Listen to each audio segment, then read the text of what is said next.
કે કોઈ પણ કથા કરવી છે, તમે એ કથાને પકડશો તો એ તરત જ એ મૂળ કથાથી તમે કથા પ્રારંભ કરી શકશો જ નહીં.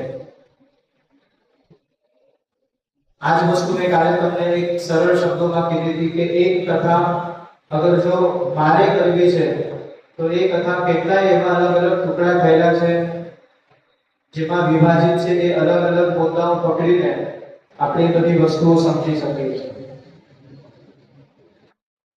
આપણે કાલે કથા ક્યાં છોડી હતી યાદ છે કોઈને?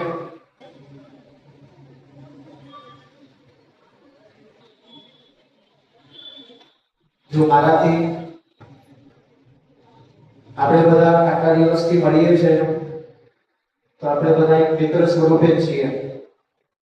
તો તમને મિત્ર ભાવથી કહી દઉં કે મારાથી બે વસ્તુ સહન ના થાય. તો કઈ તો પહેલી વસ્તુ તો ક્રોધ, પછી એ મારું હોય કે કોઈ બીજામાં, અને બીજી વસ્તુ ગરમી.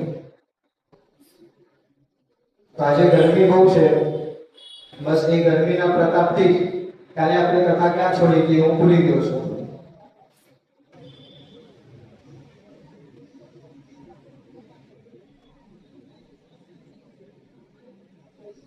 આપણે કાલે શૌનકના વંશવેલાની વાત કરી હતી અને એ શૌનકના વંશવેલામાં રૂરુ નામના એક ઋષિ હતા. એ ઋષિએ એમના યૌવન અવસ્થામાં એમને એક કન્યા ગમી. કન્યા સાથે વિવાહનો પ્રસ્તાવ પોતાના પિતા સામે રાખે છે. પિતા એ કન્યાનો હાથ માંગવા જાય છે. એ કન્યાનું નામ હોય છે પ્રમદવરા. અને વિવાહ નક્કી થયા બાદ એ પ્રમદવરા પોતાની સખીઓ સાથે જંગલમાં જાય છે વનક્રીડા કરવા.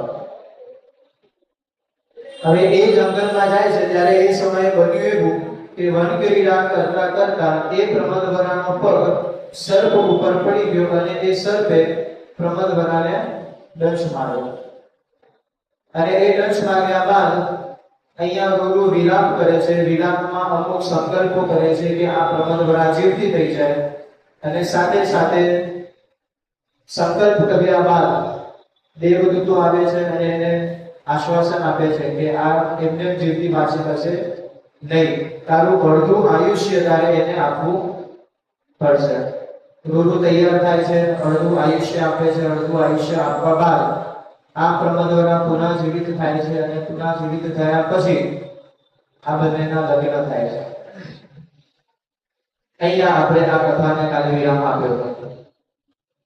જોજો અહીંયા આ એક કથામાં એક વસ્તુ છે જે આપણે સમજી શકીએ છીએ અને એ વસ્તુ આપણા રિવાજોમાં પણ છે કે કોઈ પણ કન્યા હોય કે વર હોય એમના લગ્ન જે દિવસે નક્કી થઈ જાય એ દિવસ પછી એ કન્યા કે વરે સાયંકાળના સમય પછી એકલા બહાર જવાનું યોગ્ય કીધું નથી. હર વર્ણો માટે બ્રાહ્મણ, વૈશ્ય, ક્ષત્રિય, શૂદ્ર આ ચારે ચાર વર્ણો માટે નિયમો અલગ બતાવ્યા છે. આ બધી વસ્તુઓ અમુક અંશ સુધી મહાભારતની છે, અમુક અંશમાં અમુક બીજા ગ્રંથોએ આ જ્ઞાન આપણને આપ્યું છે.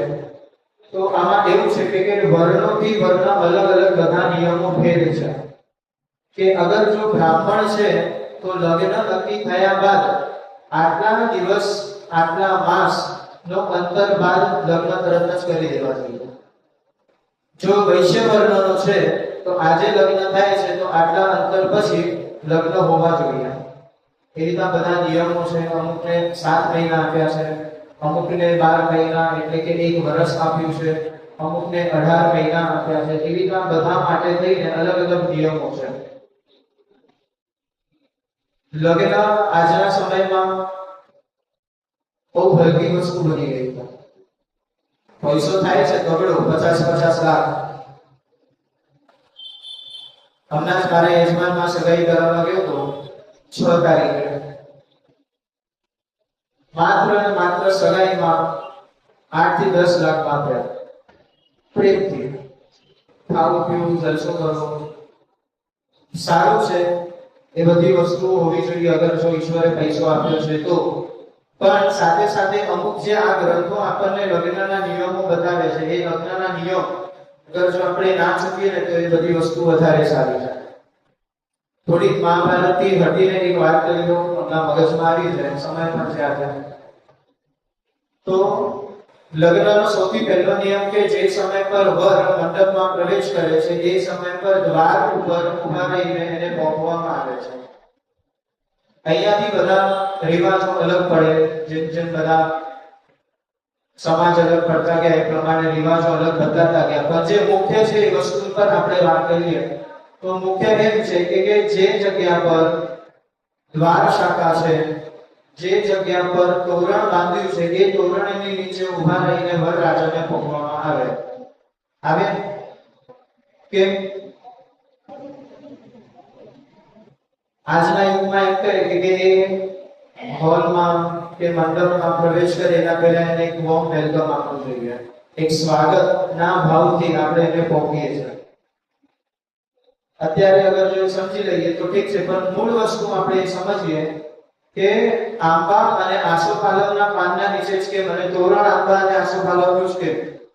કદાચ જો તમને બધાને ખબર હશે પણ વસ્તુ કહી દઉં કે આંબો અને આસોપાલવ આ બે જ એવા વૃક્ષ છે જેના પાન તોડ્યા પછી પણ એ પાનમાંથી 36 કલાક સુધી પ્રાણવાયુ સતત બહાર નીકળતું રહે છે. એટલે એક પાન 36 કલાક સુધી તમને ઓક્સિજન આપે છે.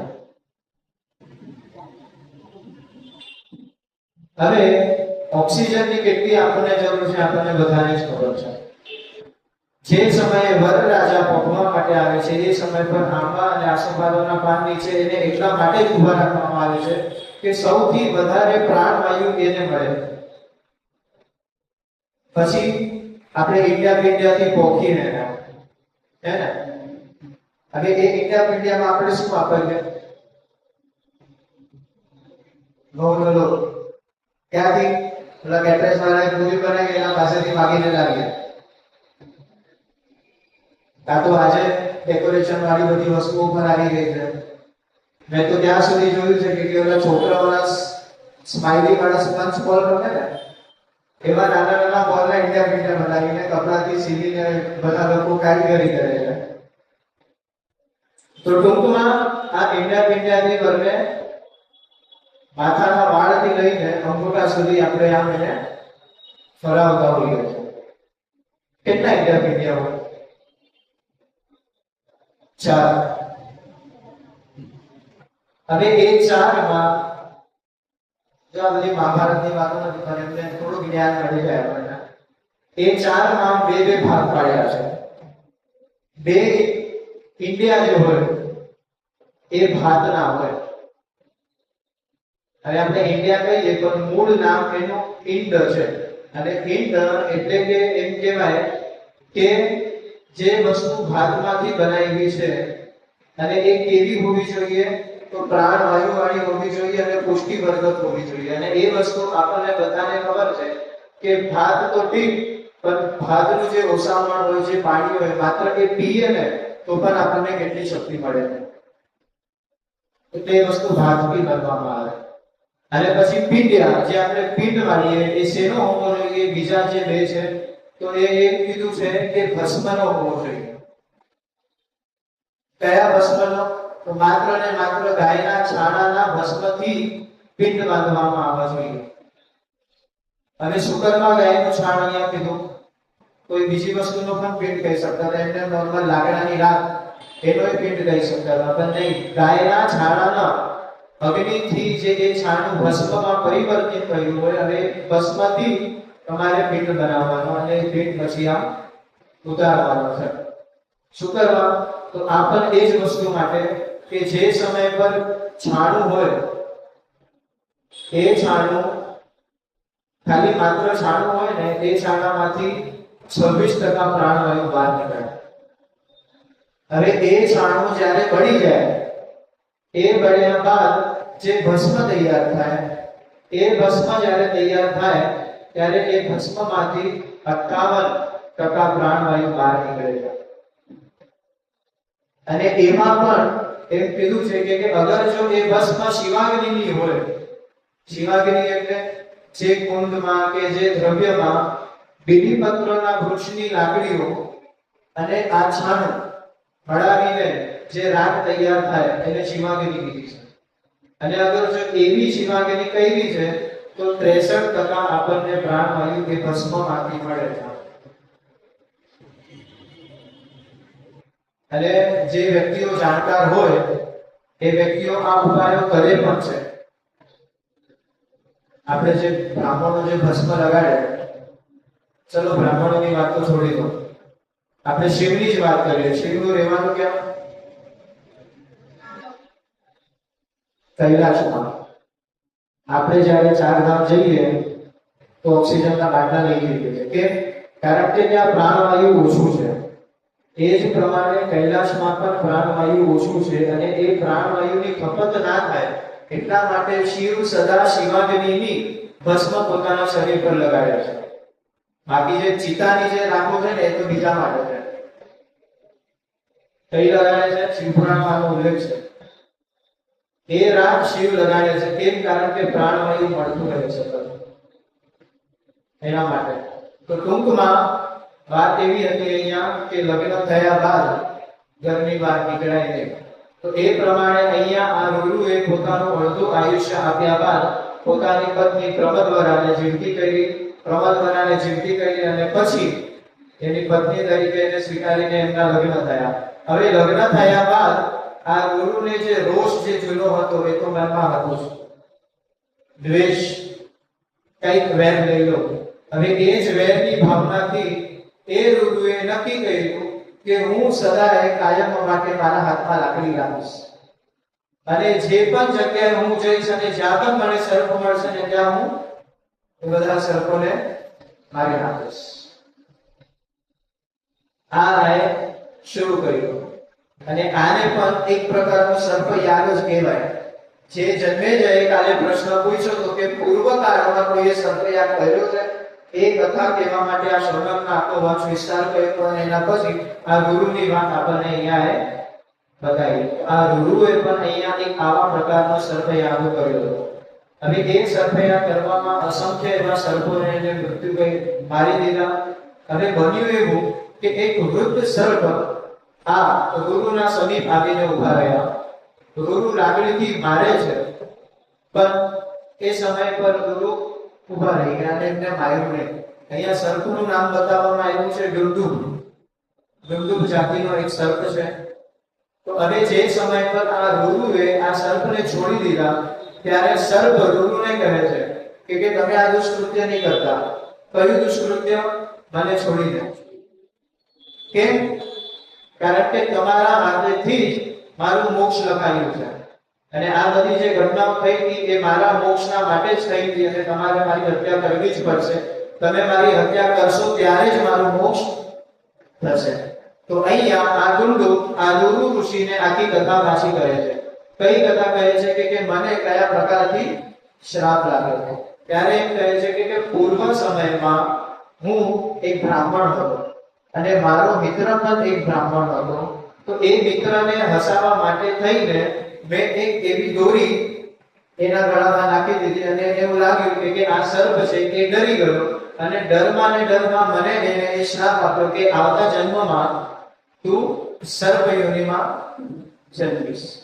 હવે એ શ્રાપ લાગ્યો અને ત્યારે એ વ્યક્તિએ જે શ્રાપ આપ્યો ત્યારે એને કીધું કે તું જ્યાં સુધી આ ગુરુ તમને મોક્ષ નહીં આપે ત્યાં સુધી તમારો ઉદ્ધાર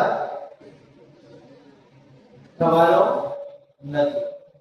તો આ પ્રકારે આખો વિસ્તાર કર્યો અને આ આખી કથા સાંભળ્યા બાદ અહીંયા આ ગુરુ આ ડુંડુબ નામના જે સર્પને છે એ લાકડી મારીને એની હત્યા કરે છે અને એનું મૃત્યુ થાય છે. હવે આ હત્યા કર્યા બાદ આ ગુરુ ઋષિ તરત જાય છે. ક્યાં જાય છે? તો જન્મેજય પાસે જાય અને શું કહે છે જન્મેજયને કે આવી ઘટના મારા સાથે થઈ અને અત્યાર સુધી આવી રીતના બધી વસ્તુઓ મેં કરી. હવે એ સમય પર જ્યારે ગુરુ આ બધી કથા કરે છે ત્યારે એમ બતાવ્યું કે જે ઉત્તંગ રાજા હતા, જે ઉત્તંગ ઋષિ હતા, એ ઉત્તંગ ઋષિ પણ અહીંયા જન્મેજય પાસે આવે છે અને જન્મેજયને પહેલા તો એમને ચડાવ્યા હતા, હવે પાછું ચડાવે છે. તો શું ચડાવે છે કે જોવો આ તમારા પાસે એક ઉત્તમ દાખલો છે કે અમુકના હાથેથી સર્પોનું ઉદ્ધાર લખાયેલું છે તો હું પણ તમને આ જ કહું છું કે તમે પણ સર્પયજ્ઞ કરો, કદાચ કોણ જાણે કે તમારા હાથેથી કેટલા સર્પોનો ઉદ્ધાર લખાયો હશે. અહીંયા શું કહ્યું? ધર્મનો આંચડો લઈને પાપ કરવા માટે અહીંયા આ કહે છે. અને આપણે બધા પણ એવું કહીએ, કદાચ જો આ ઉપરની તપેલી ખાલી હોય, કાં તો અડધી ભરેલી હોય ને, તો એ અડધા પડધા જ્ઞાનથી આપણે બીજાને ધર્મનું નામ લઈને અમુક સલાહ આપી દઈએ છીએ.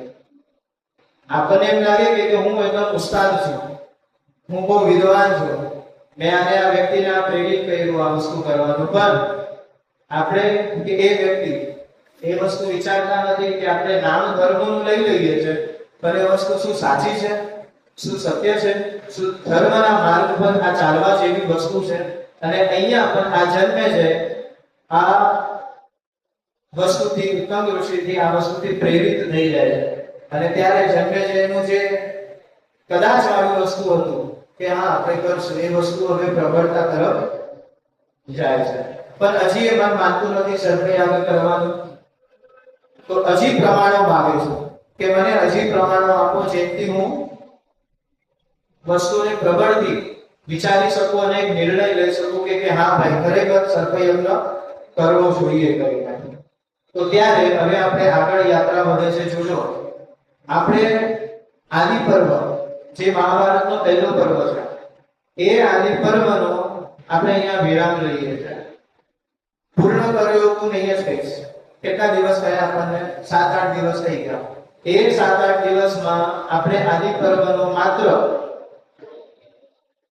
પહેલો અધ્યાય, ચોથો અધ્યાય, પાંચમો અધ્યાય જોયો છે. અને એ પણ બધા ટુકડા ટુકડા કરી બધી વસ્તુ સંક્ષિપ્તમાં આપણે સાંભળી છે. કારણ કે અમુક વસ્તુનો વિસ્તાર એટલો વિસ્તાર છે કે ખાલી એક વસ્તુ આજે હું અધ્યયન કરતો હતો મહાભારતનો, એમાં જે સમય પર દુર્યોધનને યુધિષ્ઠિર પ્રત્યે ઈર્ષ્યા થાય છે, આ ઈર્ષ્યાના કારણ જ્યારે દુર્યોધન બતાવે છે, અને એ ઈર્ષ્યા શું કરવા થાય છે કે રાજસુ યજ્ઞમાં જે બીજા બધા નગરોના રાજા એને જે દાન આપવા આવતા હતા, એને જે ભેટ આપવા આવતા હતા, એ ભેટ શું શું આપી, આ બધું વિસ્તારપૂર્વક અહીંયા દુર્યોધન ધૃતરાષ્ટ્રને કહે છે. હવે કયા કયા વસ્તુ, કયા કયા રાજા કેટલી ભેટ અહીંયા યુધિષ્ઠિરને આપે છે, ને બધું વિસ્તારમાં નહીં તો 8 થી 10 અધ્યાયમાં બતાવ્યું છે. ખાલી ભેટ એ આપણે આપણા દિવસોમાં સાંભળશું. અને એ વસ્તુની નોટ હું તૈયાર કરું છું. તમે માનશો નહીં, જેટલી વસ્તુ દુર્યોધને બતાવી છે કે યુધિષ્ઠિરને આટલી ભેટ સ્વરૂપે મળી છે, એમાંથી કદાચ મેં માત્ર 30 થી 35 વસ્તુનો ઉલ્લેખ કર્યો છે મારી નોટમાં. બીજી વસ્તુ તો હજી એટલી વિસ્તારમાં છે કે મેં કીધું આ બધું અગર જો લખવા જશું તો ખાલી આ જ વસ્તુમાં આપણા 7-8 દિવસ નીકળી જશે. તો એ રૂપથી અહીંયા આપણે આદિ પર્વમાંથી હવે બીજા પર્વમાં આવીએ છીએ. બીજા પર્વનું નામ છે આસ્તિક પર્વ. હવે આ આસ્તિક પર્વ જે સમય પર શરૂ થાય છે, એ જ સમય પર અહીંયા બીજા 5 પ્રશ્નો ઉભા થયા. હજી તો પહેલા પ્રશ્નનો જવાબ આપણને પૂર્ણપણે મળ્યો નથી. પાછા 5 પ્રશ્ન શૌનક ઋષિ અહીંયા ઉગ્રશ્રવાને પૂછે છે. અને 5 પ્રશ્ન એવા છે કે જન્મે જે સર્પયજ્ઞ કેમ કર્યો, પહેલો જ પ્રશ્ન અહીંયા રિપીટ કર્યો. પછી બીજો, સર્પયજ્ઞ કર્યો તો કરો, પણ એ સર્પનો અંત કઈ રીતે થયો? હવે ઉત્સાહ વધતી જાય છે જન્મે જઈને. અને પછી આસ્તિકે સર્પને યજ્ઞમાં કઈ રીતે પધરાવ્યા. જોજો, આ બધી વસ્તુઓ બહુ આમ મજા આવે એવી છે. ક્યારેક મન થાય કાશ હું ડાયરેક્ટર હતો, મસ્ત સારી રીતે બનાવતા ને. તો ટૂંકમાં પછી બીજી વસ્તુ, જન્મેજય કોણ હતા? શૌનક ઋષિ અહીંયા પ્રશ્ન પૂછે છે. હવે આપણે તો ઓળખીએ છીએ જન્મેજય કોણ હતા, શૌનક પણ કદાચ ઓળખતા હશે, પણ આ જન્મેજય કોણ છે આના માટે થઈને પણ એટલો વિસ્તાર કર્યો છે કે વાત ના પૂછો. અને પછી આસ્તિક કોણ હતા આ પ્રશ્ન પૂછ્યો. અને આપણે શરૂઆત 5મા પ્રશ્નથી કરીએ કે આસ્તિક કોણ હતા. તો આસ્તિક કોણ હતા તો આપણે બહુ વધારે વિસ્તારમાં નથી જવું. આસ્તિકના પિતાનું નામ જરત્કારુ. હવે આ જરત્કારુ બહુ મહાન વિદ્વાન અને સાથે સાથે યોગી હતા. તો યોગી એટલે એમને એક સમય પર એવું પ્રણ લીધું. તો પ્રણમાં એમ કીધું કે હું સૌથી પહેલા તો આહાર સંયમી કરીશ. શું પ્રણ લીધો? મારા આહાર પર સંયમ રાખીશ. અને આ આહાર પર સંયમ રાખીને કોઈ પણ એવો ક્ષણ નહીં હશે જ્યાં હું સ્થિર થઈને રહીશ. તો શું કરીશ? તો સતત પર્યટન જ કરીશ, સતત ફરતો રહીશ. અને આ પ્રણ સાથે બીજા 3 નિયમ લીધા. અને આ 3 નિયમો એવા હતા કે હંમેશા વાયુનું ભક્ષણ કરીશ અને ભોજનનો ત્યાગ કરીશ. નિદ્રા પર વિજય પ્રાપ્ત કરીશ. વિચાર કરો, સેના પર વિજય પ્રાપ્ત કરવી છે અને નિદ્રા પર વિજય પ્રાપ્ત કરીશ. એટલે પહેલી વસ્તુ તો સતત કાર્યશીલ રહીશ, ક્યાંય પણ હું રહીશ નહીં, સ્થિર. કોઈ એવી જગ્યા નહીં હશે જ્યાં મારો આશ્રમ હશે, કોઈ એવી જગ્યા નહીં હશે જ્યાં ઊભો રહીને આરામ કરીશ. અને સાથે સાથે નિદ્રાનો પણ ત્યાગ કર્યો.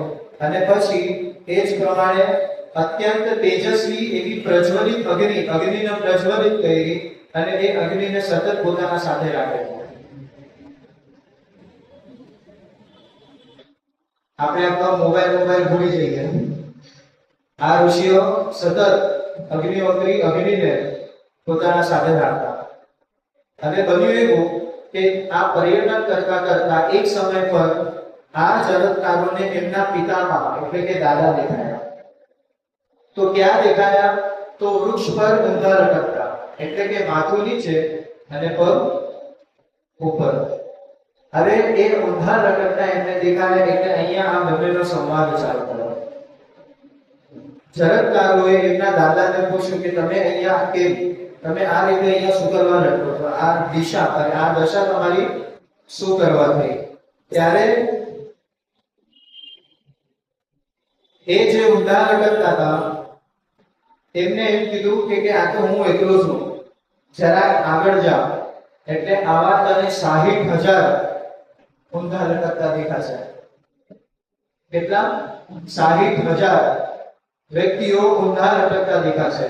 તો ત્યારે જરત્કારુએ પૂછ્યું કે એ 60,000 કોણ છે? તો કે એ તારા પૂર્વજો છે. કેટલા પૂર્વજો? 60,000 પૂર્વજો ઊંધા લટકતા હતા. ત્યારે આ જરત્કારુએ કારણ પૂછ્યું એના દાદાને કે તમારા બધાની 60,000 પેઢીઓની ગતિ હજી સુધી શું કરવા નથી થઈ? કથાઓ જ્યારે હજી અંદરથી છે ને ત્યારે કેલ્ક્યુલેશન મગજમાં જશે કે કદાચ આ જરત્કારુ કેટલા વર્ષ જીવ્યા હશે. કારણ કે 60,000 પેઢીઓ અહીંયા બતાવી ગઈ કે એ 60,000 પેઢીઓને મોક્ષ નથી મળ્યો. એના કારણથી લોકો ઝાડ પર ઊંધા લટકે છે. અને કારણ અહીંયા એવું બતાવ્યું કે તમારા વિવાહ હજી સુધી નથી થયા એટલા માટે. વિચાર કરો. હવે આ સાંભળીને જરત્કારુએ ત્યાં આ 60,000 માટે થઈને એક નિર્ણય લીધો કે ઠીક છે, હું વિવાહ કરીશ, પણ એ વિવાહમાં મારી 3 શરત રહેશે. તો કઈ શરત કીધી? તો સૌથી પહેલા તો હું જે પણ સ્ત્રી સાથે વિવાહ કરીશ એનું નામ શું હોવું જોઈએ? જે મારું નામ છે એ જ એનું નામ હોવું જોઈએ.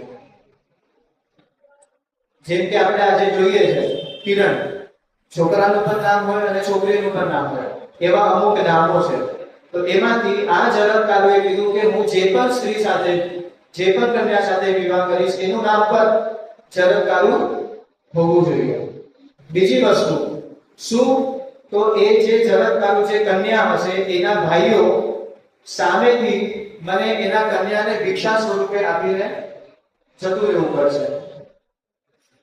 અને ત્રીજી તો એ અહીંયા ત્રીજી શરત કીધી કે જે પણ સમયે એ જે જરત્કારુ કન્યા વિવાહ કર્યા બાદ અગર જો એ એક સમય પર એક શબ્દમાં પણ મારાથી ઉલ્લંઘન કરશે તો તરત જ હું એનો ત્યાગ કરી લઈશ. આ વસ્તુ માન્ય રાખ્યો. નિયતિ પણ કરવું એવું કે 2 ભાઈઓ હતા, એ 2 ભાઈઓએ આવીને આ જરત્કારુ જેમની બેન હતી એમને આ ભિક્ષા સ્વરૂપ આપી ગયા. અને અહીંયા આ જરત્કારુ એ બે ભાઈઓને પણ કહે છે કે મારી એક શરત છે એ સાંભળીને જજો. તો કઈ? તો તમે ભિક્ષા સ્વરૂપે મને આપી તો ગયા, પણ જો એક શબ્દમાં પણ જો આ સ્ત્રી ઉલ્લંઘન કરશે મારું, તો તરત જ હું એનો ત્યાગ કરી દઈશ. પછી મને કહેતા નહીં. આ બધી શરત મંજૂર કરી, અને એ મંજૂર કર્યા બાદ આમના લગ્ન થયા. હવે જરત્કારુ અને જરત્કારુ આ બંનેથી આસ્તિક થયા. આ પહેલા પ્રશ્નનો ઉત્તર કે આસ્તિક કોણ? તો એ જરત્કારુ અને જરત્કારુના સંતાન એટલે કે આ આસ્તિક. હવે કથા તો બહુ લાંબી છે. આ આસ્તિકના માધ્યમથી સર્પ યજ્ઞનું પણ હજી એક કારણ બતાવ્યું છે. જે મેં તમને પહેલા કીધું કે મહાભારતમાં મુખ્ય રૂપથી બે કારણો બતાવ્યા છે, અને દેવી ભાગવતમાં 3 કારણો બતાવ્યા છે. કે કુલ સર્પ યજ્ઞના 5 કારણો થાય છે. એક કારણ આપણે કાલે જોયું, બીજું કારણ છે એમના ઋતુનું હતું. એને કારણ ના કહી શકીએ, એને આધાર આપ્યો કહેવાય. બીજું જે કારણ હતું એ આસ્તિકનું હતું. તો હવે એ આસ્તિકનું પણ કારણ જો અગર હું અહીંયા ચાલુ કરીશ તો 100% સાથ વાગી જશે. આ એક કારણ જાણવામાં. એટલે એ કારણ હું આજે નથી કહેતો, એ કારણ હું કાલે કહીશ. કેમ? પહેલી વસ્તુ તો આ લાલચના હિસાબે તમે કાલે આવો.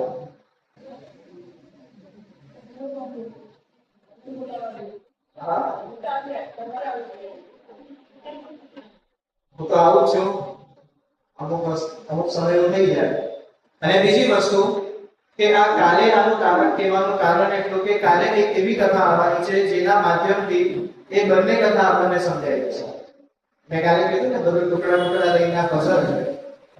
તો કાલે જે કથા આવશે એ કથા આનથી જ જોડાયેલી છે, અને એથી આપણે તરત જ એ વસ્તુ સમજી જશું કે ભાઈ સૂત્રમાં આ આસ્તિકનું એક જે કારણ છે એ વસ્તુ. તો હવે આપણે આગળ વધીએ હજી એક કારણ તરફ. તો એ બીજું જે એ કારણ છે, તો અહીંયા બે સ્ત્રીઓની કથા છે, અને આ બહુ મજા આવે એવી કથા છે. એકનું નામ છે કદરુ અને બીજીનું નામ છે વિનતી. નામ હોય કેવા આવ્યા છે, વિનતી. એકનું નામ છે કદરુ અને બીજાનું નામ છે વિનતી. હવે આ કદરુ અને વિનતી કોના પત્ની હતા? તો એ કીધું કે કશ્યપ ઋષિના. હવે આ કશ્યપ ઋષિના પત્ની પાસેથી આ બે પત્નીઓ કદરુ અને વિનતીને બંનેઓએ પોતપોતાના વર માંગ્યા કે મારી આ ઈચ્છા છે કે તમે અમને આ વસ્તુ પ્રદાન કરો. તો ભેટ સ્વરૂપે કે વર સ્વરૂપે બંનેની અલગ અલગ માંગણીઓ હતી. તો એ બંનેઓએ માંગણી કરી. તો શું માંગણી કરી? કદરુ જે હતા એ કદરુએ એ માંગણી કરી કે મને પુત્ર સ્વરૂપે 1000 નાગને પુત્ર સ્વરૂપે પ્રાપ્તિ કરવી. કેટલા નાગો? 1000 નાગને મારા સંતાન તરીકે મને પ્રાપ્તિ થાય એવું વર તમે મને આપો. અને સામે જે વિનતી હતી એને પણ સંતાન પુત્રની પ્રાપ્તિની જે વર માંગ્યો, અને એનો વર એવો હતો કે મને 1000 નાગ ના બળ બરાબર 2 સંતાન આપો. એક 1000 નાગ કે 1000 સર્પને સંતાન રૂપી માંગી, અને બીજાએ શું માંગ્યું? તો 1000 સર્પના જે બળ થાય એ બળના પ્રમાણમાં 2 સંતાન મને આપો. કશ્યપ ઋષિએ વસ્તુ માન્ય કરી. હવે બન્યું એવું કે કશ્યપ ઋષિ વનમાં જાય છે તપસ્યા કરવા માટે. હવે અહીંયાથી બધી અશક્ય જેવી વસ્તુઓ આપણને દેખાશે આજથી હર રોજ. તો અહીંયા શું થયું?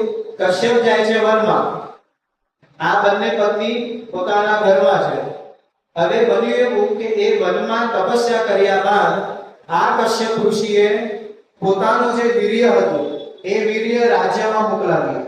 રાજ્યમાં મોકલાવીને એ વીર્યના 2 ભાગ કરવામાં આવ્યા. એ બંને ભાગ માંથી એક ભાગ કદરુને ગયો અને બીજો ભાગ વિનતીને ગયો. હવે એ જે વિનતીને જે ભાગ ગયો એમાંથી પણ 2 ભાગ કરવામાં આવ્યા. એટલે ટૂંકમાં એક ભાગના 3 ભાગ થયા. એક કદરુને મળ્યો અને બીજું વિનતીને મળ્યો. અને આ ત્રણેય જે ભાગ હતા એ 3 કળશમાં પધરાવવામાં આવ્યા, અને એ કળશ સતત અગ્નિ નીચે કળશની પ્રજ્વલિત હતી. આવા કળશમાં એ બીજ રાખવામાં આવ્યા. હવે આપણે વાત વિનંતીની કરી ગઈ, જેમના બે પુત્રની એમને માંગણી કરી હતી. તો હવે એમાંથી થયું એવું કે આ જે બે કળશ હતા, આ બંને કળશ સતત અગ્નિમાં તપતા હતા. કેટલા વર્ષ? તો 500 વર્ષ. હવે આ 500 વર્ષ તપ્યા બાદ આમને અધીરાઈ આવી કે હવે હું ખોલી દઉં, કદાચ અંદર સંતાન પરિપક્વ થઈ ગયો હશે. તો જે સમય પર એ એક ઘડો ખોલે છે, એમાંથી એક પુત્ર બહાર આવે છે. અને એ પુત્ર બહાર આવ્યો એટલે કેવો હતો? તો એ કીધું કે કમરના ઉપરનો ભાગ બધો તંદુરસ્ત હતો, એકદમ સ્વસ્થ હતો, પણ કમરની જે નીચેનો ભાગ હતો એ નબળો હતો, એ હજી સુધી પરિપક્વ થયો નહોતો. આપણે જો આમ કહીએ ને કે થોડી વધારે વાર અગર કેરી પેટીમાં રાખી દીધી હોત તો પાકી જાય. તો આ જે અધીરાઈ હતી અને એના કારણથી જે એને ખોલી દીધું, એમાં આ અર્ધ પરિપક્વ બાળક બહાર નીકળ્યો. ઉપરથી એકદમ મસ્ત અને નીચેથી એકદમ શુષ્ક, જેને આપણે આજની ભાષામાં કદાચ વિકલાંગ કહી શકીએ કે પગનો ભાગ એકદમ સાવ નબળો હતો. હવે આ સંતાન જે સમય પર બહાર આવ્યું, એ સંતાને પોતાના જાતને સૌપ્રથમ જોયું અને પછી ખ્યાલ આવ્યો કે મારા નીચેનો જે અંગ છે એ કોઈ કામનો નથી. તો આવું કેમ થયું? તો ત્યારે ધ્યાન તરત જ પોતાની માં ઉપર ગયું કે એની માએ સમયની પહેલા એ ઘડો ખોલી દીધો. તો તરત જ આ સંતાને પોતાની માને શ્રાપ આપ્યો. તો શું શ્રાપ આપ્યો? કે તારાથી 500 વર્ષ તો રેવાઈ ગયું, બીજા 500 વર્ષ રેવાયું નહીં ને, તો હવે બીજા 500 વર્ષ તું પોતાના જ ઘરે દાસી બનીને રહીશ. આવો એક શ્રાપ એક બાળકે એની માને આપ્યો. હવે એ શ્રાપના ચાલતા 500 વર્ષ દાસીત્વ એને લીધું તો ખરું. હવે બન્યું એવું કે આ 500 વર્ષ થઈ ગયા, એના પછી કુલ 1000 વર્ષ થઈ ગયા.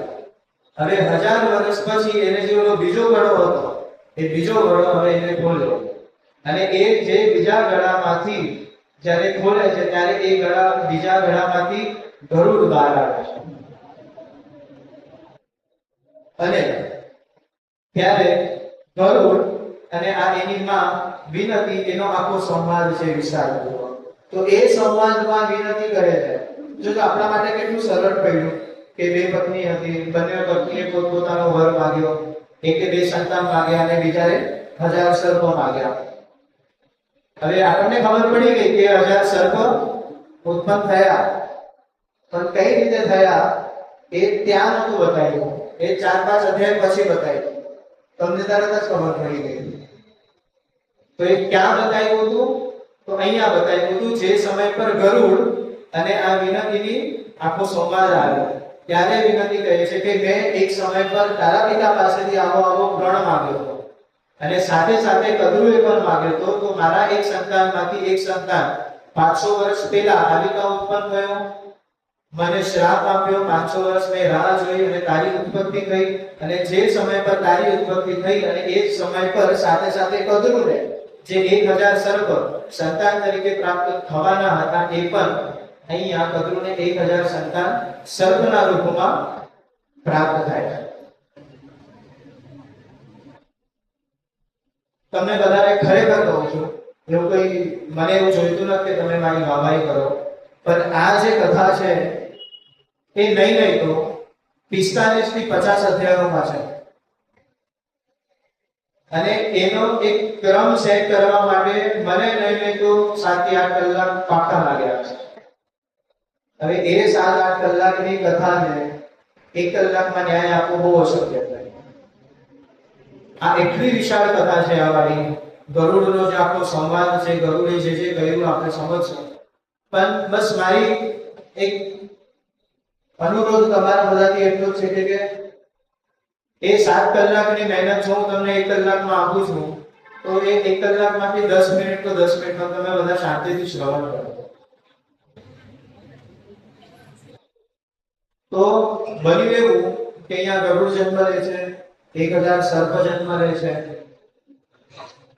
સમય વીતે છે, ગરુડ જરાક મોટા થાય છે અને એ ગરુડે તરત જ એની માને કીધું કે જે પણ કારણોથી તને શ્રાપ લાગ્યા છે એ શ્રાપથી તને મુક્ત કરવા માટે કોઈક તો દવા હશે, કઈક તો ઉપાય હશે. ત્યારે એ કહે છે કે હા, એક ઉપાય છે. તો શું? તો એમ કીધું કે ઇન્દ્રલોકમાં જઈને ઇન્દ્ર પાસે જે અમૃત છે એ અમૃત તું લઈ આવ. એ અમૃતનું પાન કરીશ ને એ સમય પર હું આ દાસિત્વમાંથી મુક્ત થઈશ. દાસિત્વમાંથી જ મુક્ત થવું છે, અમર બમર નથી થવું.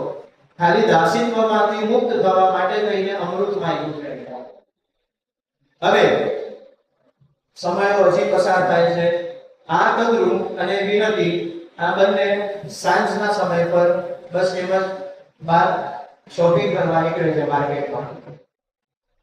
હવે એ સમય પર બન્યું એવું કે આ બંનેને ઉચ્ચશ્રવા ઘોડો દેખાયો. હવે આ ઘોડો ખૂબ સુંદર હતો. આની સુંદરતા બંને જોતા હતા, પણ બંને જોતા એટલું જોતામાં મન થઈ ગયા કે સૂર્યાસ્તનો સમય આવી ગયો.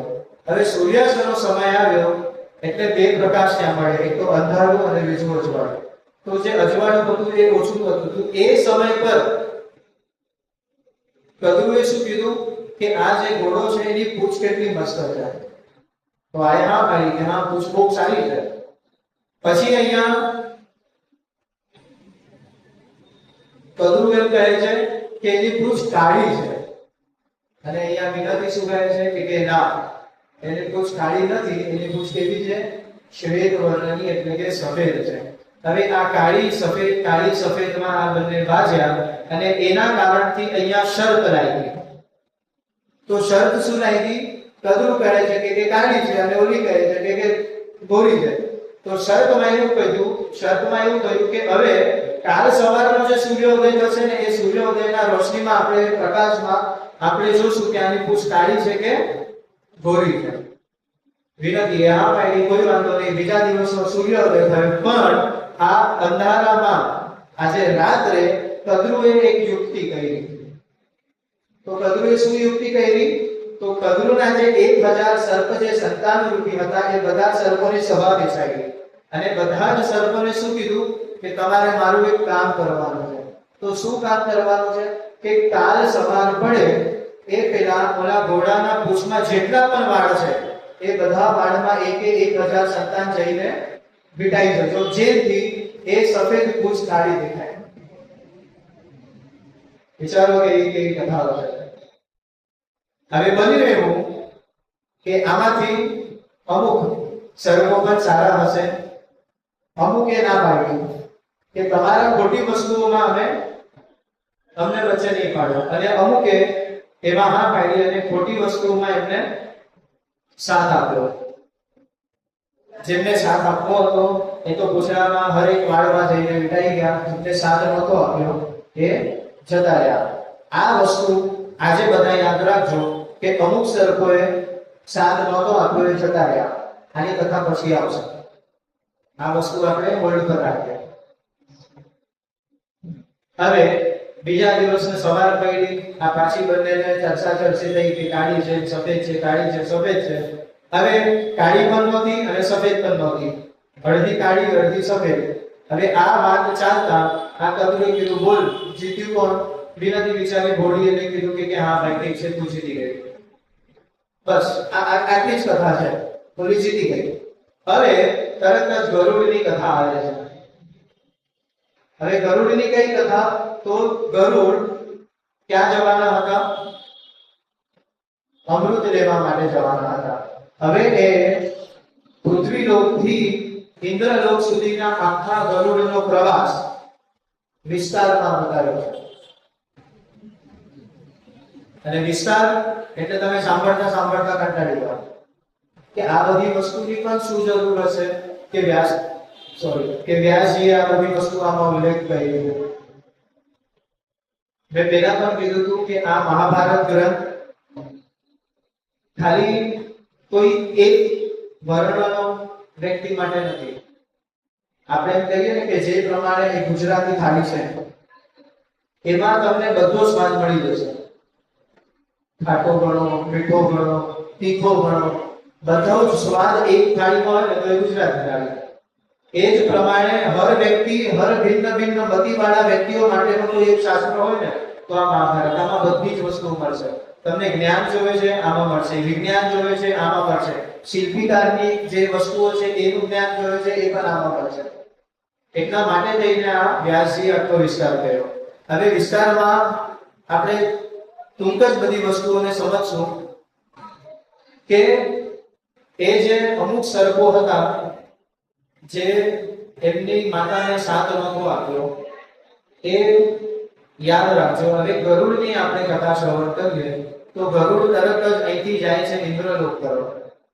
હવે વાત આવે છે કે જે સમય પર ગરુડ ઇન્દ્રલોક તરફ જાય છે એ સમય પર એમને વચ્ચે કશ્યપ ઋષિ મળ્યા અને એ કશ્યપ ઋષિને એક પ્રશ્ન પૂછ્યો અને એ પ્રશ્ન એવો હતો કે મારો પ્રવાસ બહુ મોટો છે, બહુ લાંબો છે, તો વચ્ચે અગર જો કદાચ મને ભૂખ લાગી તો હું શું ખાઉં એ મને તમે હમણાંથી કહી.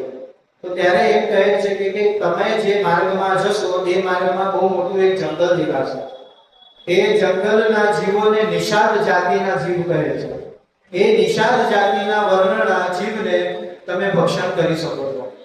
પણ યાદ રાખજો કે ટાપુ પર બ્રાહ્મણો પણ રહે છે, બ્રાહ્મણનું ભક્ષણ કરી દેતા નહીં ભૂલથી પણ. ત્યારે અહીંયા ગરુડ હા પાડે છે કે કોઈ વાંધો નહીં, ભૂખ લાગશે તો આ સમય પર નિષાદ જાતિના જે પણ વર્ણના વ્યક્તિ કે જીવ જે પણ હશે એમનું હું ભક્ષણ કરીશ.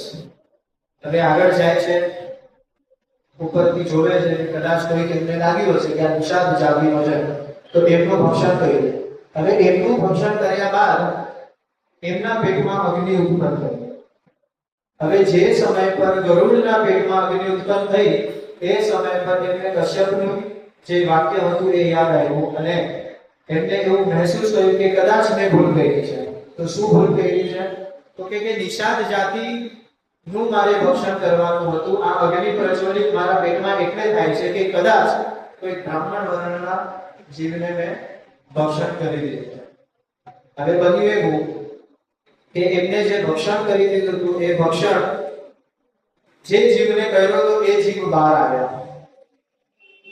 હવે એ જીવ બહાર આવીને એમના સાથે સંવાદ કરે છે કે આમાં ભૂલ તમારી નથી. તો શું? તેમને એમ કીધું કે મારા પિતા એ બ્રાહ્મણ વર્ણના હતા અને મારી માતા એ નિષાદ વર્ણની હતી અને એમાંથી મારી ઉત્પત્તિ થઈ છે. એટલે મારામાં અમુક બ્રાહ્મણોના ગુણ પણ આવ્યા છે અને નિષાદના ગુણ પણ આવ્યા છે. એટલે આમાં તમારી ભૂલ નથી. તો આવું થયા બાદ ગરુડ હજી આગળ વધે છે. હવે જે સમય પર ગરુડ આગળ વધ્યો એ સમય પર પાછા કશ્યપ ઋષિ એમને મળે છે અને પાછા કશ્યપ ઋષિને પૂછે છે કે આવું થયું તો આ દોષથી હું નિવૃત્ત તો થઈ જઈશ ને, કે જે આમાં તમારી કોઈ ભૂલ નથી, તમે નિવૃત્ત જ છો. તો હવે મને પાછી ભૂખ લાગશે તો હવે પાછી અગર જો તમને ભૂખ લાગશે તો આગળ પાછું હજી એક વન મળશે અને એ વનમાં એક સરોવર હશે. એ સરોવરમાં એક કાચબો અને એક હાથી મળશે. આ બંનેનું ભક્ષણ તમે કરશો. હા ભાઈ, હવે જે મેં આટલા સંક્ષિપ્તમાં તમને કહી દીધું કે એક વન મળશે. આ વનનું નામ અલંબ નામનું એક વન બતાવ્યું છે. શું નામ છે? અલંબ. આ તો એક જ છે, પણ ગરુડ જે વેગથી ઉડે છે એ વેગથી વચ્ચે એ કશ્યપ ઋષિ મળ્યા અને અલંબ વનમાં જે આ સરોવર છે એ બંનેની વચ્ચે કેટલા સરોવરો આવ્યા, કેટલા વનો આવ્યા, એ વનોના અંદર શું હતું એ બધી જ વસ્તુઓનું આમાં વર્ણન કર્યું છે. તો એ અલંબ નામના વનમાં એક સરોવર હશે. એ સરોવરમાં તમને કાચબો અને હાથી દેખાશે. એ બંનેનું ભક્ષણ કરજો. ગરુડને આ કાચબો અને હાથી દેખાયું. હવે આ ગરુડે એક પંજામાં કાચબાને પકડ્યો અને બીજા પંજામાં હાથીને પકડ્યો. માનવામાં આવે કે ગરુડ એટલે કોઈ વ્યક્તિ ને આવડો જ ગરુડ, એ જ ગરુડ છે અને એ સમજવાનું છે તો જ આપણે આ કથા સમજી શકશું. તો એ ગરુડે એક હાથમાં એક પંજામાં કાચબાને પકડ્યો અને બીજા હાથમાં હાથીને પકડ્યો. માનવામાં આવે, હવે માનજો, માનવું જ પડશે, કોઈ ઓપ્શન નથી આપણા પાસે. તો હવે બન્યું એવું કે અહીંયા કાચબાનું માપ આપ્યું છે. તો કાચબાનું શું માપ આપ્યું છે? તો અહીંયા એમ કીધું છે કે એક કાચબો 3 યોજન ઊંચાઈમાં હતો. કેટલા યોજન? 3 યોજન. એક યોજન એટલે એક યોજનનું શું માપ છે ખબર છે? આપણે એમ કહીએ ને કે ભાઈ 1 કિલો, તો 1 કિલોનું શું માપ? તો 1000 ગ્રામ. અડધો કિલો તો 500 ગ્રામ. તો એ રીતે એક યોજનનું માપ 12 કિલોમીટર થાય. કેટલા? 12 કિલોમીટર. હવે 12 તેરી ગણી લો.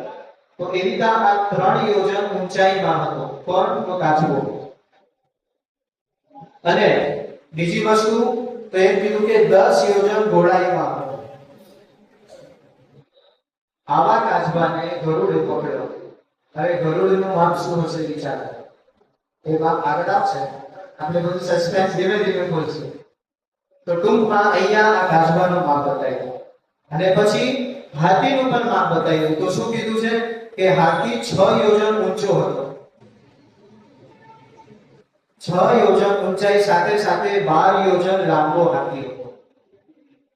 1 કિલોમીટર એટલે 12, 1 યોજન એટલે 12 કિલોમીટર થાય. અને 12 યોજન એટલે વિચારો એ હાથી કેટલો વિશાળ હશે. એવા હાથીને આ ગરુડે પકડ્યો. આ બધી કઈ બંધાની એવી વાતો નથી. પ્રમાણો છે મહાભારતમાં 28મા અધ્યાયમાં 30મો શ્લોક છે. અહીંયા શ્લોકો પણ લખ્યા છે, પણ આપણે બધી વસ્તુ આમ એમ કહીએ ને કે તમે બાળકને બારમાનું જ્ઞાન આપવા જાઓ તો કઈ પચવાનું નથી. તો અહીંયા આપણે કથા પર જ ભાર આપીએ છીએ, જેથી આપણને વસ્તુઓની ખબર પડે. તો આવા વિરાટ કાચબો અને હાથી આ બંનેને આ ગરુડે ઉપાડ્યો. હવે જે સમય પર આ ગરુડ ઉપાડ્યો અને ગરુડ ઉપાડીને હવામાં ઉડે છે, ત્યારે ગરુડ વિચારે છે કે આ બંનેનું ભક્ષણ કરવા માટે મારે ક્યાંક તો બેસવું પડશે. તો હવે હું ક્યાં બેસું? તો હવે એમ કીધું છે કે ક્યાં બેઠા? તો એક વૃક્ષ પર, વટ વૃક્ષ પર બેઠા, જેનું નામ રોહિણ, રોહિણી નહીં, રોહિણ નામનું એક વૃક્ષ હતું. એ વૃક્ષ ઉપર બેઠા. હવે વિચારો, આટલા યોજન મોટો કાચબો, આટલા યોજન મોટો હાથી ભારવાળો, તો વૃક્ષ તો સાવ આટલું તો હશે નહીં જેટલું આપણે આજે જોઈએ છે. તો અહીંયા એમ કીધું કે એ વૃક્ષ જે હતું તો કેટલું મોટું હતું? તો એની એક એક શાખાઓ 100 યોજન સુધી દૂર જાય ને એટલી એની એક એક શાખાઓ હતી. હવે આવા શાખા પર આ ગરુડ બેઠા. બસ આટલી જ કથા. પાછી કથા વિરામ થાય છે. ઘણી બધી વસ્તુ બીજી બધી બતાવે છે અને પછી અહીંયા ઉગ્રશ્રવા આપણને જ્ઞાન આપે છે. કોના માધ્યમથી? તો શૌનકજીના માધ્યમથી. તો શું કહે છે અહીંયા ઉગ્રશ્રવા કે શૌનક, તું અસમંજસમાં નહીં પડતો, વિચારોમાં નહીં પડતો. આ બધી વસ્તુઓ સાચી છે. કારણ કે આમાં માપ આપે એટલે પછી વસ્તુ આપણને ડાઉટ થાય કે સાચી હશે કે નહીં. તો ત્યારે પ્રમાણ આપ્યું કે આ કાચબો અને હાથી બીજું કોઈ નહીં તો ગયા જન્મના બે ભાઈ હતા. હવે એ ભાઈઓમાંથી જે નાનો ભાઈ હતો, એ નાના ભાઈનું નામ હતું સુપ્રતિક અને મોટા ભાઈનું નામ હતું વિભાવસુ. મેં તમને ઘણા 2-4 દિવસ પહેલા કીધું હતું કે બે ભાઈઓની કથા છે. એક ભાઈનું નામ અહીંયા છે, બીજા ભાઈનું નામ છે ચર્ચકેત છે. આ એક કથા. તો આ બે ભાઈઓમાંથી જે મોટો ભાઈ વિભાવસુ હતો એ કોણ બન્યા? તો કાચબો બન્યા. અને જે નાનો હતો એ કોણ બન્યા? તો હાથી બન્યા. હવે કાચબો અને હાથી બનવા એમને આ યોની મળવાનું કારણ શું? તો એ કારણ એવું બતાવ્યું કે એક સમય પર એ જે હાથી બન્યા વિભાવસુ અને કાચબો જે બન્યા વિભાવસુ, એના પાસે અઢળક સંપત્તિ હતી. અને જે બીજો ભાઈ હતો એને એ સંપત્તિમાંથી ભાગ માંગ્યો અને આ કાચબાએ એટલે કે મોટાએ ભાગ ના આપ્યો એટલે નાનાએ એને શ્રાપ આપી દીધો કે તું બીજા જન્મમાં કાચબાનું રૂપ ધારણ કરીશ. હવે અહીંયા કાચબો જ કેમ?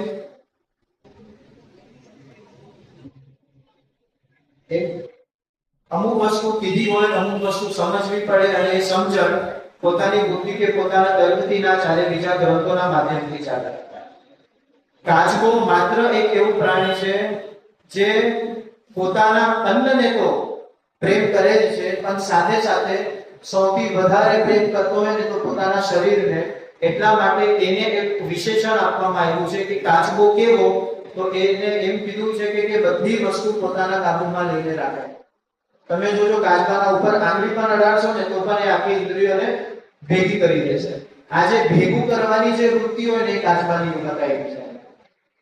એટલા માટે થઈને ઓલો જે હાથી હતો એને કાચબાનું યોનિમાં જા આવો શ્રાપ આપ્યો. ઘણી બધી આ કથા લાંબી છે, પણ આપણે આગળ જઈએ તો આગળ એમ બતાવ્યું કે એ જે દાળ પર ગરુડ બેઠા હતા, એક દાળ કેટલી હતી? 100 યોજન. હવે એ દાળ પર બેઠા પછી જે સમય પર બેઠા એ સમય પર એવું થયું કે એ દાળ પણ 100 યોજન વાળી દાળ પણ તૂટી ગઈ. આ ત્રણેયનો ભાર એ 100 યોજન વાળી દાળે પણ સહન કર્યો નહીં. હવે જે સમય પર દાળ તૂટી એ સમય પર આ ગરુડે એક હાથમાં તો કાચબો હતો, બીજા હાથમાં હાથી હતો. હવે એની ચાંચમાં આ આખી દાળને પકડી લીધી. હવે જે સમય પર આ આખા દાળને પકડી લીધી એ સમય પર એમને અમુક દર્શન થયા. તો શું દર્શન થયા? તો એ જે 60,000 લોકો હતા ને એના પાછા આને દર્શન થયા, જેમને આપણે પૂર્વમાં કથા સ્મરણ કરી. તો ત્યારે પાછી એ આખી કથા પાછી ફરીથી રિપીટ થાય છે અને કહે છે કે મારો સંતાન કોણ? તો જરત્કારો હતા, એમને એમના વડવાઓ દેખાયા હતા. તો કે હવે મારા સંતાને તો લગ્ન કરી દીધા છે, પણ એનો એક પ્રણ છે કે જ્યાર સુધી એ સર્પોની આહુતિ નહીં આપે, એ અમને જોવી છે, તો ત્યાર સુધી અમારો મોક્ષ થશે નહીં. વિચારો ક્યાં ક્યાં કથાઓ ફરે છે અને ફરાવે છે. તો અહીંયા ગરુડ કહે છે કે કોઈ વાંધો નહીં, તમે કોઈ ચિંતા ના કરો, બધી વસ્તુ થઈ જશે. તો હવે બન્યું એવું કે અહીંયા આ કથા અહીંયાથી વિરામ થાય છે. એમને ભક્ષણ કર્યું ના કર્યું ભગવાન જાણે, પણ અહીંયા બન્યું એવું કે આ જે ગરુડ હતા એ હવે ઇન્દ્રલોકમાં પહોંચ્યા. હવે ઇન્દ્રલોકમાં પહોંચવાના વચ્ચે બન્યું એવું કે વચ્ચે મધ્યમાં એક ગળો છે અને એ ગળાના આજુબાજુમાં બહુ એકદમ ધગધગતી અગ્નિ છે. અને હવે જે આ ગરુડને અમૃત લેવું છે એ ક્યાં છે? આ અગ્નિની વચ્ચોવચ્ચ છે.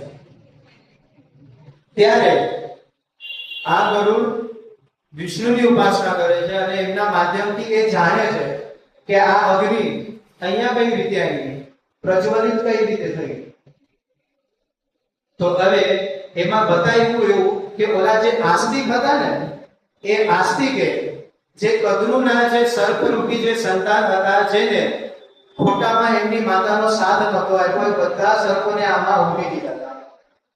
અને એ હોમથી જે અગ્નિ પ્રજ્વલિત થતી હતી એ આ અગ્નિ.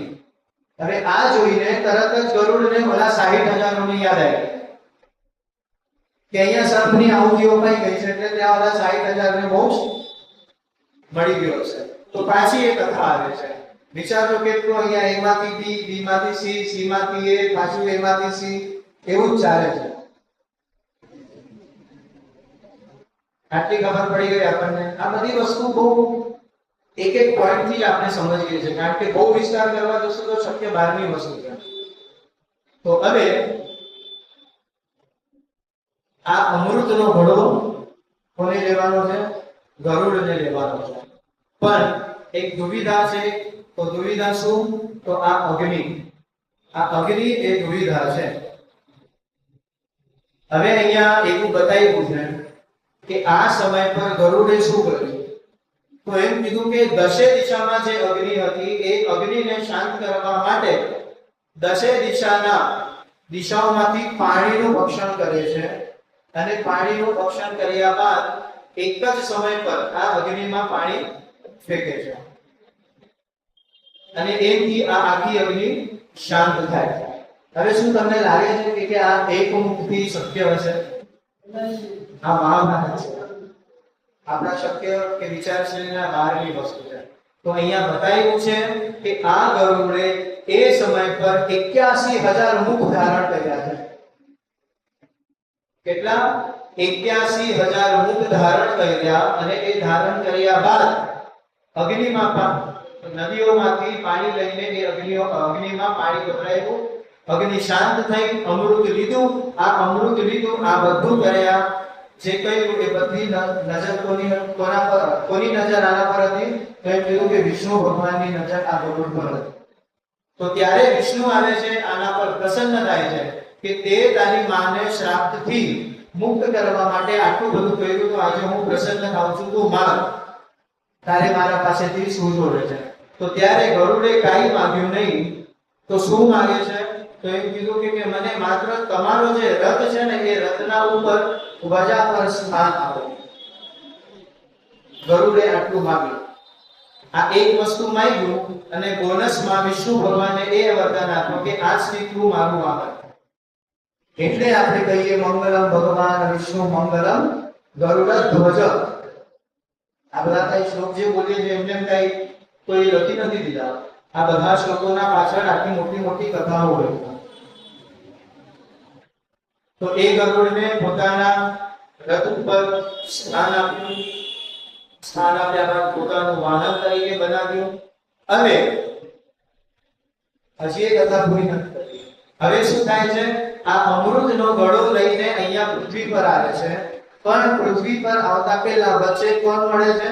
તો એમ કીધું કે સૂર્યનારાયણ મળ્યા. દેખાયા, મળ્યા, એક સૂર્યનારાયણ દેખાયા. એટલે તરત જ એમને એક વસ્તુ લક્ષ્યમાં આવી. તો શું વસ્તુ લક્ષ્યમાં આવી? તો પોતાના ભાઈની યાદ આવી. તો એ પોતાનો ભાઈ કોણ? જે ઓલો અર્ધ પરિપક્વ હતો તે. તો હવે ભાઈની કથા તો અધૂરી રહી ને. એ ભાઈ ક્યાં ગયો? તો એમ કીધું છે એ અર્ધ પરિપક્વ જે સંતાન હતું એ સંતાનનું નામ અરુણ બતાવ્યું. અને એ અરુણ સૂર્યનો સારથી બન્યો. એટલે સૂર્યને જોઈને એને તરત જ પોતાના ભાઈની યાદ આવી. અને પછી થયું એવું કે એ અમૃતનો ઘડો અને એનો ભાઈ અરુણ, સૂર્યના સારથીનો રથનો સારથી આ અરુણ એના ભાઈને લઈને અહીંયા તરત જ પૃથ્વીલોક પર આવે છે. પૃથ્વીલોક પર આવે છે. પછી આખી બધી વિધિઓ બતાવી છે કે હવન કરવો. એ હવનના યજ્ઞકુંડના બહાર ગર્ભ પાથરવો, ગર્ભના ઉપર અમૃતનો ઘડો મૂકવો. આખું વિસ્તારથી આખું વિજ્ઞાન અને એક પદ્ધતિ બતાવી છે.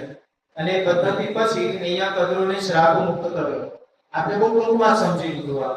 બાકી તો હજી ઘણું બધું છે. યુદ્ધ થાય છે, અમૃતનો ઘડો ગરુડ પાછો લઈને જાય છે, સર્પો આવે છે. કયા સર્પો આવે છે? જે ઓલા અડધા સર્પોએ ઘોડાની પૂંછડીમાં જે વિટાઈ ગયા હતા એ સર્પો આવે છે. શું કરવા? એ અમૃત પીવા માટે.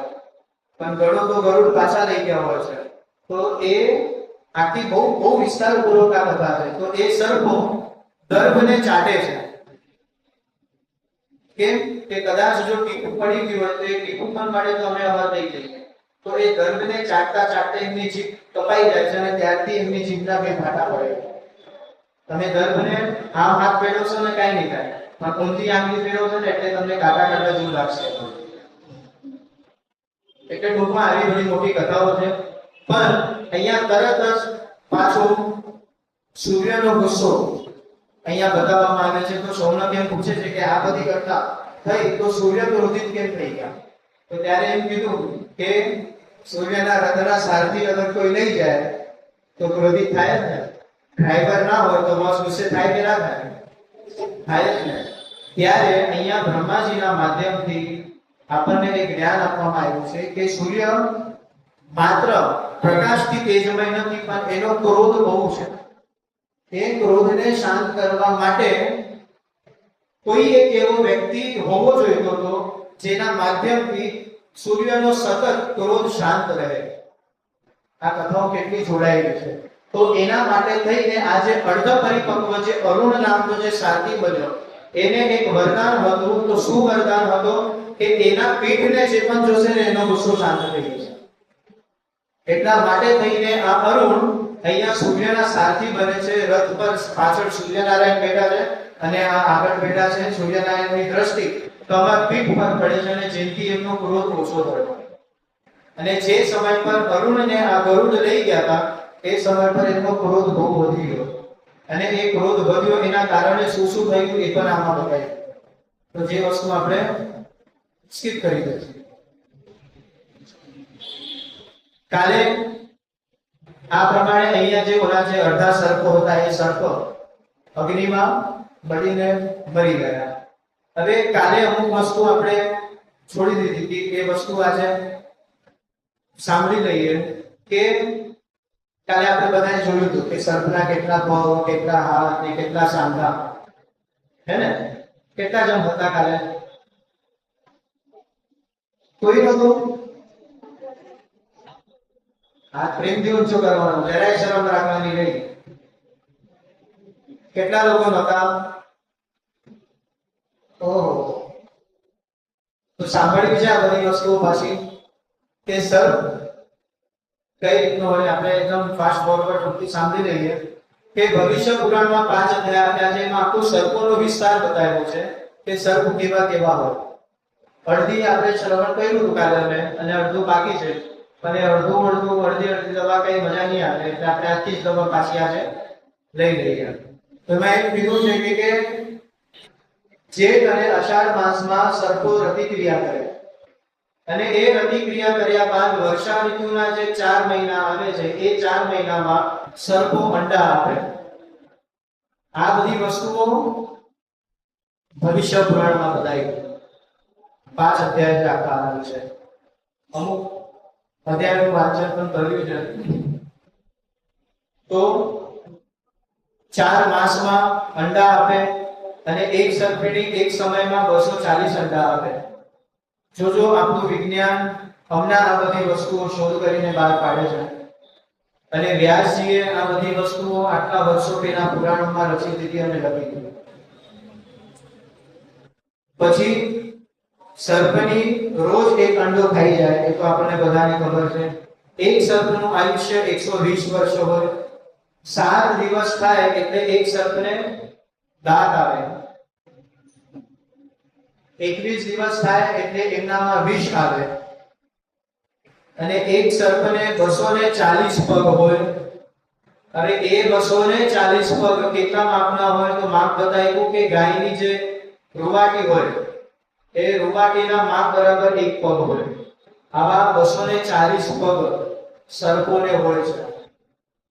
જે સમય પર સર્પ ચાલે એ સમય પર પગ બહાર નીકળી જાય, અને જે સમય પર સર્પ ઊભા રહી જાય એ સમય પર એ સર્પના પગ પાછા અંદર જતા રહે. મુખ્ય વાત મારે એ કરવી હતી કે 220 આંગળીઓ બતાવી છે સર્પને, 220 સાંધાઓ બતાવ્યા છે. હવે મેં વસ્તુઓ આવે છે અહીંયા કે જ્યારે આપણે સર્પ યાગ આટલું કરીએ છીએ તો સર્પ વિશે કંઈક જાણી લઈએ. હા, જોરદાર ગરમી થાય છે. આપણે પપ્પુભાઈને નિવેદન કરશે કે અહીંયા કુલર રાખે.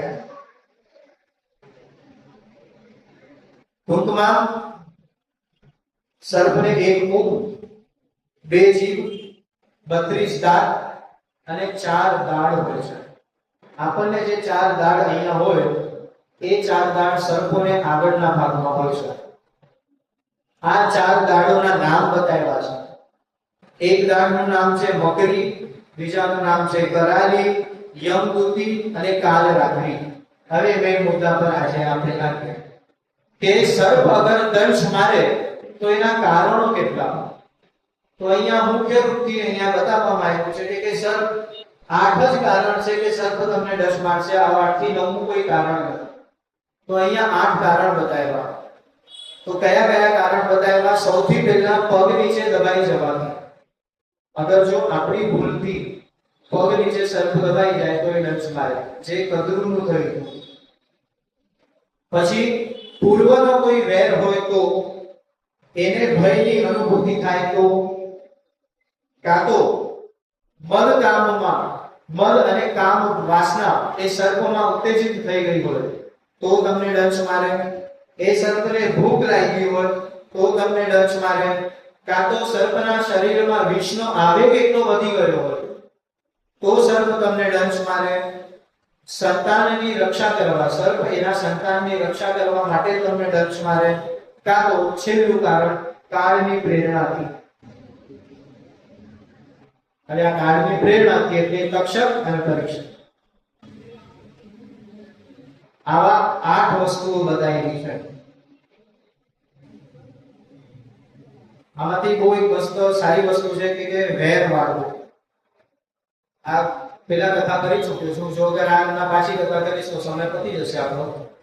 તો અહીંયા મુખ્ય રૂપથી એ બતાવવામાં આવ્યું છે કે અગર કોઈકને સર્પદંશ મારે છે તો આપણને વસ્તુ ખબર કઈ રીતે પડશે કે આ કયા કારણથી દંશ માર્યો છે.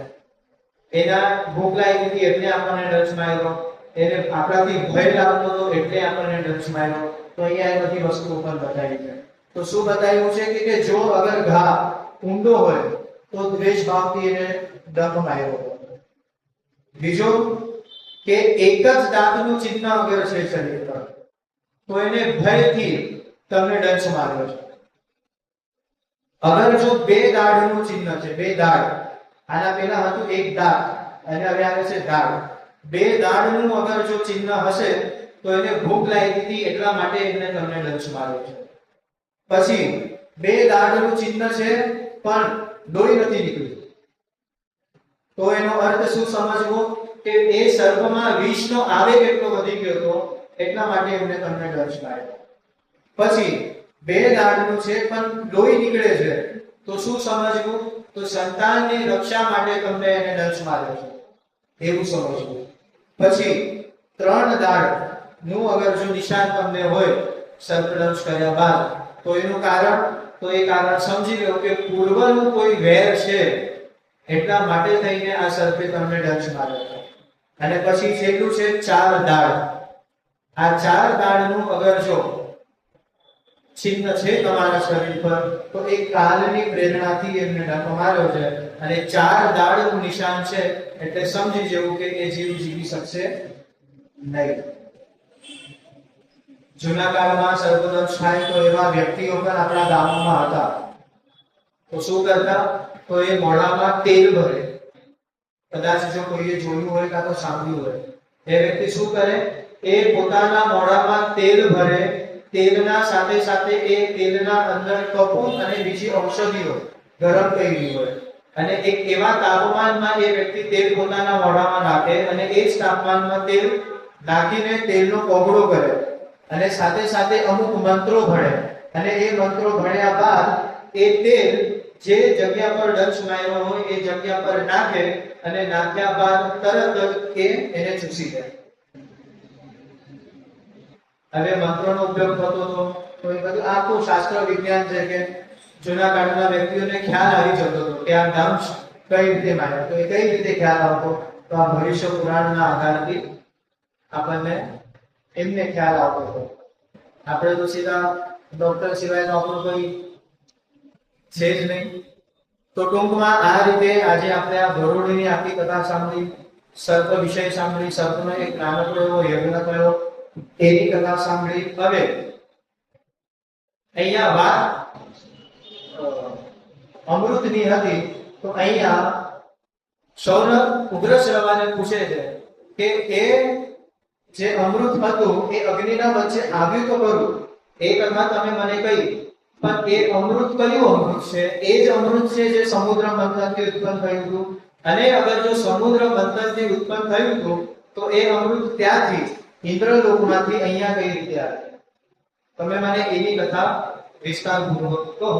તો જે પ્રમાણે ભાગવતમાં સમુદ્ર મંથનની કથા આવે છે એ પ્રમાણે આમાં પણ સમુદ્ર મંથનની કથા છે, પણ આની કથા ખરેખર સાંભળવા જેવી છે. કારણ કે જે વસ્તુ ભાગવતમાં નથી આપી એનાથી વિશેષ સમુદ્ર મંથન માટેની જે કથા છે એ આપણને મહાભારતમાં મળે છે કે સમુદ્ર મંથન થયું, બધા રત્નો મળ્યા, એ રત્નો નીકળ્યા પછી થયું શું? એ બધી વસ્તુઓ આમાં આપણને બતાવી છે. તો એ આપણે વિસ્તારથી એ સંક્ષિપ્તથી યથામતી ભાવે જે ઈશ્વર તરફ છે એ ભાવથી આપણે કાલે શ્રવણ કરશું. આજ પૂરતું આપણે અહીંયા વિરામ